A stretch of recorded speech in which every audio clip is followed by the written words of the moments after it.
16 डिसेंबरपासून नागपुरात हिवाळी अधिवेशनाला सुरुवात होणार। 16 ते 21 डिसेंबर दरम्यान विधिमंडळाचं कामकाज। विधानसभा अध्यक्ष राहुल नार्वेकरांची घोषणा। अंबादास दानवेंनी घेतली राहुल नार्वेकरांची भेट। नार्वेकरांची अध्यक्षपदी निवड। दानवेंकडून नार्वेकरांचं अभिनंदन। दानवेंनी केलेल्या अभिनंदनामुळे चर्चांना उधाण। लातूरमध्ये शेतकरी कसत असलेल्या 300 एकर जमिनीवर वक्फ बोर्डाचा दावा। सरकारनं कठोर कारवाई करावी राज ठाकरेंची मागणी। तर शेतकऱ्यांच्या पाठीशी उभं राहणार भाजपची ग्वाही। संजय मल्होत्रा आरबीआयचे नवे गव्हर्नर। आरबीआय गव्हर्नरपदी संजय मल्होत्रा यांची नियुक्ती।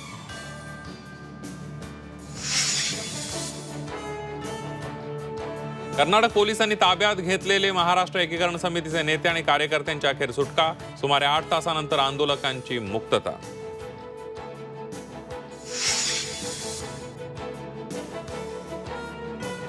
मेट्रो 3 पुढच्या 6 महिन्यात मुंबईकरांच्या सेवेत येणार। बीकेसी ते कप परेडचा दुसरा टप्पा लवकरच सुरू होणार।